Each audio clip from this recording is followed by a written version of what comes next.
지금 사실 코스피 9천 시대를 맞이한 거잖아요. 지금 약간 조정 중이지만 그렇기 때문에 단순히 이제 지수 숫자만을 이야기할 단계는 아니다라고 보여지고 지수는 이제 시장의 결과를 보여주는 지표인 거는 맞는데 이제는 그 상승이 얼마나 건강하고 지속 가능한지 지수의 그 질 이런 것들이 상당히 중요한 단계에 지금 들어섰다고 저는 생각을 합니다. 근데 저희가 이제 주가가 많이 올랐지만 PBR이라고 주가 순자산 비율 있잖아요. 그 이제 장부 가치가 주가에 제대로 반영되었는지를 이제 보는 지표인데 PBR이 1이면 주가랑 장부 가치랑 이제 딱 일치한다는 거잖아요. 근데 실제로 우리가 PBR이 1 미만인 기업이 거의 60%가 넘어요. 구조적인 저평가가 일상화되어 있는 것이죠.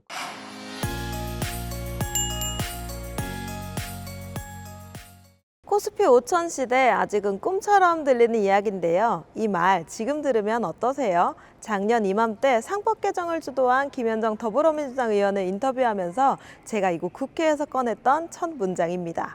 당시 코스피는 3,000선에도 미치지 못했습니다. 코스피 5천은 아직은 꿈에 가까운 숫자였죠. 지금은 어떤가요? 상법은 3차례 개정됐고 코스피는 한때 9,000선을 넘어섰습니다. 최근에는 큰 폭의 등락을 거듭하고 있지만 시장에서는 코스피 1만 시대도 더 이상 막연한 꿈으로만 이야기되지 않습니다. 격일 평택병의 김현정 의원은 정무위원회에서 상법 개정의 후속 작업을 이어가면서 자본시장의 다음 궤도를 설계했습니다. 1년 전의 구상이 얼마나 현실이 됐는지 그리고 자본시장의 완전한 선진화를 위해서 이제 무엇을 더 바꿔야 하는지 직접 들어보겠습니다. 저는 더 메르스알본부 허인혜입니다. 김현정 의원님 안녕하세요. 네, 안녕하세요. 1년 만에 다시 뵙습니다. 그러니까요. 우선 먼저 저희 더벨 구독자 여러분께 인사 한 말씀 부탁드립니다. 네, 더벨 독자 여러분 반갑습니다. 저는 국회 정무위 소속이고요. 평택시병 국회의원 김현정입니다.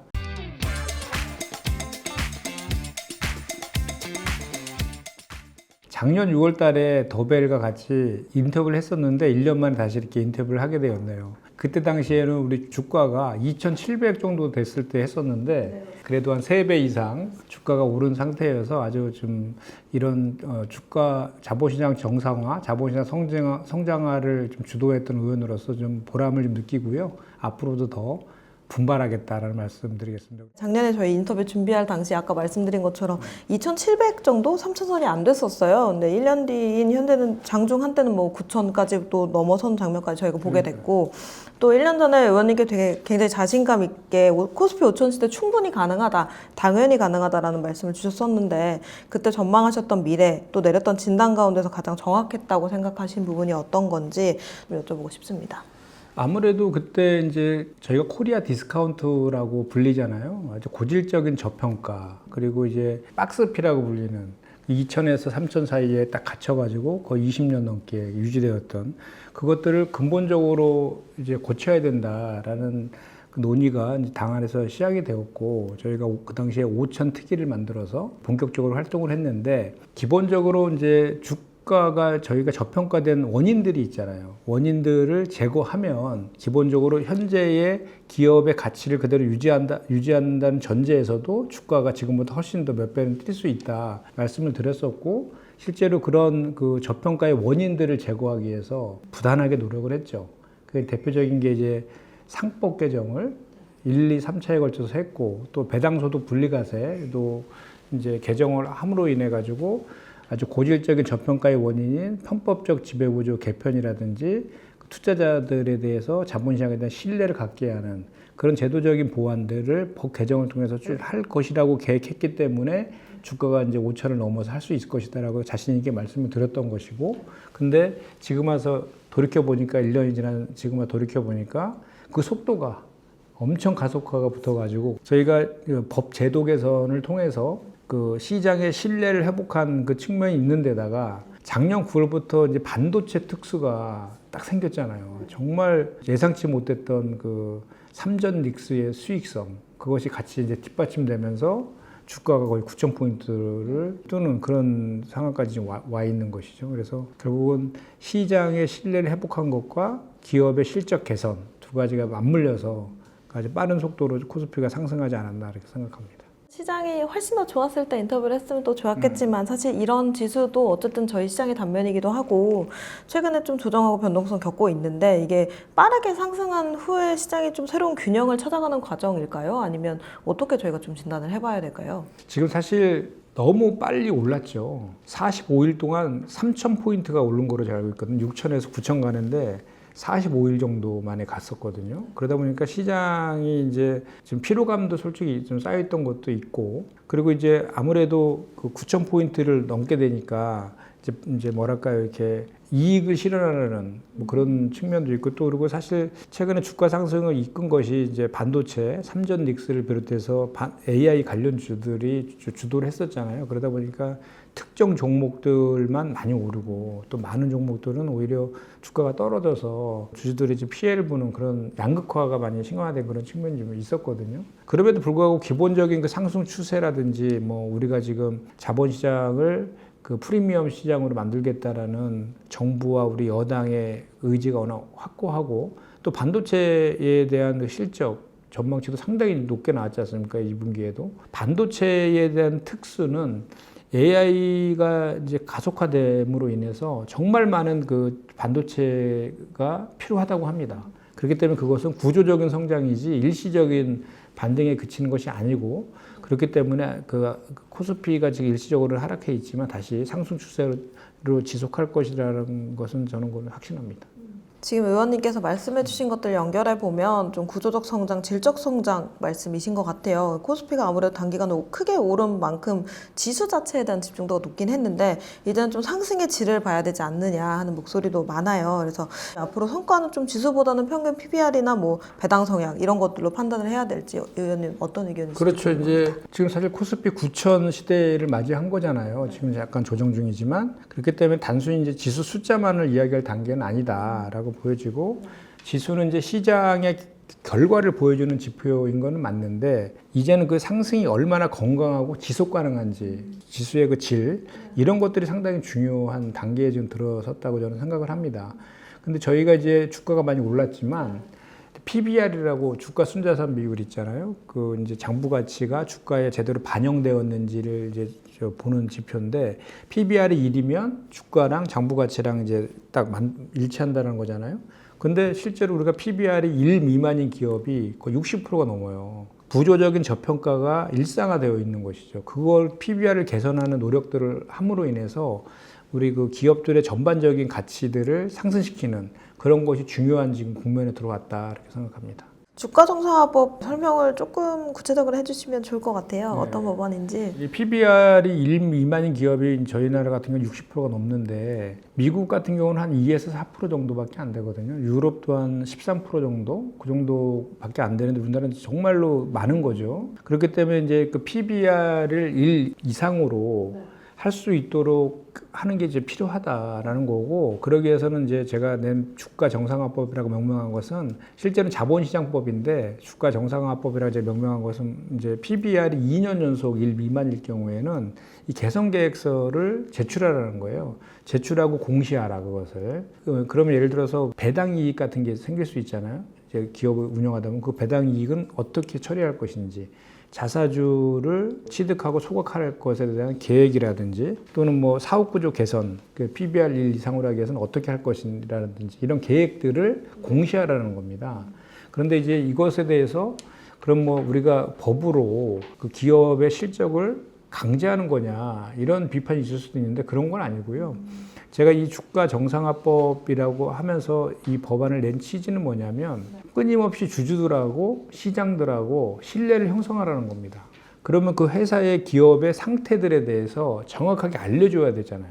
그러니까 지금 우리 기업의 상태가 왜 PBR이 1보다 낮은지, 그리고 이익을 났으면 어떻게 할 것인지, 자사주를 취득 소각은 어떤 계획이 있는 것인지, 저평가된 것을 어떻게 개선할 것인지, 이런 것들을 공시함으로 인해서 투자자들과 끊임없이 소통하라. 그러니까 설명에 책임을 져라. 설명에 의무를 부과하는 것이죠, 사실은. 그렇게 하다 보면 이제 소액 투자자들이나 외국인 투자자들이나 기관 투자자들이 그 기업의 상태를 정확히 알고 투자할 수가 있잖아요. 그렇기 때문에 기업에서는 그 PBR을 개선하기 위한 노력들을 하지 않을 수가 없거든요. 그런 차원에서 제가 이제 주가 정상화법이라고 명명한 것이고, 여전히 우리나라의 코스피 시장에서는 64% 정도가 PBR이 1 미만이란 말이죠. 그런 일상화된 저 PBR 구조를 개선하는 것. 이렇게 되면 우리 코스피의 시장이 질적으로 이제 성장할 수 있는 계기가 된다는 차원이죠. 이게 세 차례 상법 개정 비롯해서 여러 가지 자본시장 제도 또 개선해 오시고 이끌어 오셨는데, 후속 과제로 아무래도 방금 전에 말씀하신 주가 정상화법을 아마 제일 우선 과제로 생각을 하실 것 같아요. 상법 개정하고의 시너지도 있을까요? 그러니까 상법 1, 2, 3차에 걸친 상법 개정은 자본시장법이나 이런 법에 보면 헌법 같은 거거든요. 네. 그 상법이 참 몇십 년 만에 개정된 거라서 상당히 큰 의미가 있는 건데, 그것도 1, 2, 3차에 걸쳐서 속도감 있게 저희가 개정을 했거든요. 근데 이제 그 상법 개정의 근본적인 취지는 자본시장의 구조, 자본시장이 투자자로부터 신뢰를 받을 수 있는 그 골격을 바꾸는 거였거든요. 그러니까 대표적인 게 1차 상법 개정할 때는 이사의 충실 의무가 그전에는 회사에만 있었잖아요. 주주들에게는 충실 의무가 없기 때문에 회사의 이익을 위해서만 그냥 결정하면 되는 거였어요. 그런데 이제 그것이 주주까지 확대됐기 때문에 만약에 주주들의 피해를 주는 방식으로 뭐 편법적 지배구조 개편, 예를 들어서 뭐 중복 상장이라든지 물적 분할 이런 결정들을 한다면 그거에 대한 책임을 이제 배임죄로 처벌도 될 뿐만 아니라 민사상의 책임까지도 지는 그런 구조가 되었기 때문에 이제 이사회가 그런 책임감 있는 결정들을 할 수밖에 없는 거로 기본적으로 바뀌었다는 거죠. 이 상법 개정 같은 경우에는 아주 기본적으로 그 의사결정 과정을 투명하게 하고 그 책임 경영을 도입할 수 있는 그 골간을 만드는 것이다. 우리가 헌법이 그런 거잖아요. 헌법이 국가의 통치 기구에 대한 규정뿐만 아니라 국민의 기본권이라든지 이런 것들을 규정하잖아요. 바로 그런 거와 같이 상법을 개정해서 큰 골간을 갖다가 만든 거죠. 실제로는 하나하나 디테일한 부분에 있어서의 자본시장을 선진화시키는 것들은 또 이제 자본시장법이라든지 또 다른 그런 법률을 통해서 보완해 나가는 것이죠. 그래서 지금 9개의 이제 신속 처리 법안을 저희 당 안에서 정무위 안에서 저희가 정조회의 통해서 지금 이제 확정시켜 놨거든요. 그 안에 주가 정상화법이 들어가 있습니다. 그래서 그걸 반드시 처리하려고 제가 노력하고 있습니다. 이 주가 정상화법이 단순하게 기업한테 주가를 올려라 이런 명령이 아니라 어떤 시장에게 적합한 설명을 해라, 기업 가치 어떻게 올릴 것인 설명을 해라, 뭐 이런 내용인 것 같은데, 기업이 어떤 걸 설명을 하면 좀 투자자들이 받아들이고 또 기업 가치 상장에 도움이 될까요? 네, 그러니까 기업 같은 경우는 이제 기업 가치 제고 계획을 통해서 배당 가능 이익의 활용 그 계획이라든지 또는 배당 정책은 어떻게 할 것인지, 그리고 자사주를 취득하고 소각하고 처분은 어떻게 할 것인지 그 계획이라든지, 그리고 사업 구조를 어떻게 개선할 것인지, 이렇게 해서 기업 가치를 높이기 위한 아주 구체적인 전략 등을 공시를 통해서 시장에게 이제 알려라, 공개해라, 이런 취지예요. 그리고 이제 지난 그 4월 달에 토론회에서도 이제 나왔던 중요한 일주 중에 이제 자기자본 COE라고 있습니다. 자기자본하고 자기자본 이익률이라고 하죠. ROE. ROE도 함께 공시해야지 투자자들이 이제 기업의 자본 효율성을 보다 정확하게 판단할 수 있다라는 그 의견이 제시되었었는데, 이것도 상당히 의미 있는 제안이라고 생각하거든요. 그래서 이렇게 COE라든지 ROE도 함께 공시해서 투자자들이 자본 효율성을 잘 판단할 수 있도록 하는 것, 이런 것들도 주요한 공시 내용 중에 하나일 것입니다. 의원님 작년에 인터뷰했던 내용 복귀해보면 작년에도 좀 우리나라 가계자산이 너무나 부동산에 집중돼 있다라는 지적하셨고, 배당소득 분리과세나 월배당 허용 같은 거 함께 추진하시는 배경이 아마 이런 배경이지 않을까 싶은데, 좀 어떤 구상이셨는지 좀 궁금합니다. 그러니까 결국은 저희가 부동산과 그 금융의 자산 배율이 부동산이 7이고 금융이 3이에요. 미국은 반대거든요. 사실 불로소득이잖아요. 투기의 영역이고. 근데 이제 그것을 자본시장 쪽으로 좀 머니 무브 할 수 있도록 하는 정책들이 좀 필요한데, 그러기 위해서는 안정적인 배당을 받을 수 있는 체계가 좀 필요하다는 거죠. 그러니까 부동산 같은 경우에는 안정적인 현금 흐름을 만들어내는데 한계가 있잖아요. 그러니까 뭐 그 고가이기 때문에 뭐 저기 사고 팔고 하는데도 제한이 있을 수 있고, 그리고 거기에서 무슨 뭐 배당이 나오는 건 아니잖아요. 그래서 배당 소득 분리과세를 통해 가지고 기업이 배당을 좀 많이 할 수 있는 기반을 만들어 줌으로 인해서 투자자들이 장기 투자를 유도할 수 있다라는 측면이 있고, 또는 제가 최근에 또 그 낸 법안 중에 그러니까 월 배당을 허용하는 법안을 제가 냈거든요. 그러니까 배당을 매달 받는 거예요. 매달 받다 보면 이제 특히 이제 노후나 이런 분들, 은퇴하신 분들 같은 경우는 배당이 매달 나오면 그거로 그 현금 흐름이 이제 좋아지는 거잖아요. 그러니까 장기 투자를 하면서 매달 배당을 받아서 그거로 생활을 하는 그 시스템도 갈 수 있는 거지 않습니까? 이런 체계들이 자본시장 선진국에서는 이미 그런 그 흐름들이 지금 뭐 형성되어 있는데, 우리나라 같은 경우는 그 배당에 대해서 일단 기업들이 배당 성향이 대단히 낮고, 배당 성향이 대단히 낮은 데다가 또 배당도 월 배당이 지금 가능하게 되어 있지만 실제로는 연 배당 정도 하는 게 현실이거든요. 그것을 이제 그 월 배당을 제도를 도입하고 배당소득 분리과세를 도입함으로 인해서 기업들이 배당도 많이 늘리고 또 매달 배당을 할 수 있는 여건을 만들어서 장기 투자를 유도하는, 그래서 부동산에 있는 자금들이 이 자본시장 쪽으로 자연스럽게 넘어올 수 있는 환경을 만드는 그 노력들을 지금 하고 있습니다. 그런 경우에는 이제 좀 부동산에 많이 몰려있는 자산들이 옮겨져 오는 그런 효과도 있겠네요. 그렇습니다. 네. 그래서 결국은 배당소득 분리과세라든지 월배당 같은 경우에는 그 머니무브를 촉진하는 정책으로 보시면 되고요. 부동산에 과도하게 집중된 자금이 이제 금융시장으로 유입되고 그 자금이 다시 혁신기업 투자라든지 성장으로 이어지는 그런 선순환 구조를 만들어가는 그런 마중물이 될 수 있는 제도들이죠.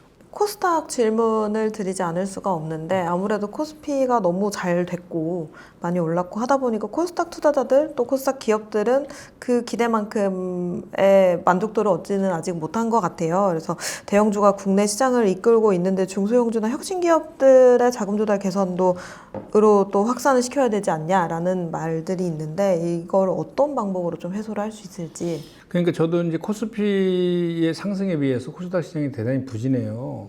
시작이 1000포인트로 시작했는데 지금 730이니까 상당히 부족한 거죠. 그래서 코스피 같은 경우는 이제 뭐 우리가 앞에서 말한 법 제도 개선, 그리고 AI 반도체 호황 바탕으로 빠르게 지금 그 재평가를 받고 있는데, 코스닥은 상대적으로 이제 소외된 측면이 있죠. 근데 이제 이는 코스닥 시장이 그러니까 성장 가능성이 낮아서 그런 것이 아니라 시장 구조를 개선해야 될 과제가 많이 있는 것이죠. 그 과제들을 좀 해소해야 되는데, 그래서 이 지금 정부도 그렇고 저도 마찬가지로 이 코스닥 시장 체질 개선을 위해서 노력을 많이 하고 있거든요. 그래서 대표적인 것이 코스닥 시장을 프리미엄과 스탠다드 시장으로 구분하는 세그먼트 체계와 이제 승강제 제도를 도입하는 그 내용이 있고요. 혁신성과 성장성을 갖추고 있는 그 기업이 시장에서 정당하게 평가받을 수 있는 그런 체계를 좀 만드는 것, 또 반대로 부실기업, 좀비 기업이라고 하잖아요. 좀비 기업 같은 경우는 신속하게 퇴출하는 구조를 만드는 것이 기본적으로 대단히 중요하다. 이 말씀을 좀 드리고요. 좋은 기업이 코스닥에 상장을 한 이후에 성장을 한 이후에도 코스피로 옮겨가는 것이 아니라 코스닥이 계속 남아있도록 하는 그 환경을 조성하는 게 대단히 중요하다. 이런 말씀을 좀 드리고 싶고요. 앞으로 저희가 이제 국민성장펀드 150조를 저희가 조성을 하잖아요. 그와 관련해서 이제 이런 정책 자금이 AI라든지 반도체라든지 또는 로봇이나 바이오 뭐 이런 미래 산업의 혁신 기업에 투자하고, 또 이러한 기업들이 코스닥 시장에서 성장하면서 시장 전체를 견인하는 선순환 구조를 만들어야 된다, 이런 생각을 좀 하고 있고요. 지금 코스닥 같은 경우는 거의 개인 투자자가 거의 90% 이상이거든요. 기관 투자자들이라든지 연기금이라든지 이런 쪽에서 코스닥에 대한 투자를 좀 확대할 필요가 있고요. ETF 상품 등을 좀 다양하게 만들어가지고 코스닥과 관련된 것을 ETF 상품 만든다고 하면 코스닥도 코스피에 못지않는 매력적인 투자 시장으로 성장할 수 있다라고 저는 생각합니다. 작년에는 저희가 코스피 5천하고 또 상법 개정을 이야기를 했습니다. 지금 다시 1년 뒤를 바라보신다면 어떤 변화 직접 만들어낸 의원으로 평가를 받고 싶으신지, 또 남은 임기 안에 반드시 좀 완성하고 싶은 제도, 또 시장의 변화가 있으시다면 어떤 것인지 하나 꼽아주시면 좋겠습니다. 지금 코스피는 많이 상승을 했고 코스닥은 지금 침체 중인데, 지수를 언제 몇 포인트까지 올리겠다 이런 거보다는 우리나라의 자본시장이 그 체질적으로 신뢰를 받고 투명한 시장으로 이렇게 평가받는 그런 기반을 만드는 그런 의원이 되고 싶어요. 그걸 위해서는 뭐 코스닥 같은 경우에도 아까 말씀드린 것처럼 승강제 제도 도입이라든지 또는 뭐 국민성장펀드라든지 국민연금, 기관 투자자들의 투자를 유인할 수 있는 각종 그 제도들을 좀 입안을 하고, 코스피 같은 경우에도 자본시장법 개정 등을 통해서 아직도 좀 일부 남아있는 편법적 지배구조 개편이라든지 이런 문제들에 대해서 좀 촘촘하게 봐가지고 좀 자본시장 체질을 개선하는 그런 기반을 만든 의원이다라는 소리를 들을 수 있도록 의정활동을 할 생각입니다. 네, 지금까지 김현정 의원님과 함께했습니다. 의원님 감사드립니다. 네, 고맙습니다. 1년 전 이 자리에서는 코스피 5천과 상법 개정의 필요성을 이야기했습니다. 그리고 지금 법은 세 차례 바뀌었고 코스피는 그때보다 훨씬 더 높은 곳을 향해 가고 있습니다. 결국 법 개정이라는 첫 단추를 깬 만큼 이제는 기업이 왜 저평가받고 있는지, 또 주주 가치를 높이기 위해서 무엇을 할 것인지 시장에 설명하게 해야 한다는 게 김 의원의 생각입니다. 코스피 1만 시대가 한층 가까워진 만큼 김현정 의원이 던진 과제들도 더 구체적인 단계로 접어들었습니다. 그동안의 법 개정으로 밀려온 거대한 변화가 우리 금융시장을 어떻게 바꾸고 또 주주들의 믿음을 어떻게 키워갈지 앞으로도 계속 지켜보겠습니다. 오늘 인터뷰와 관련해 궁금하신 점이나 또 제안하고 싶으신 내용이 있으시면 댓글로 자유롭게 남겨주시기 바랍니다. 깊이 있는 후속 취재로 다시 찾아뵙겠습니다. 시청해주셔서 고맙습니다.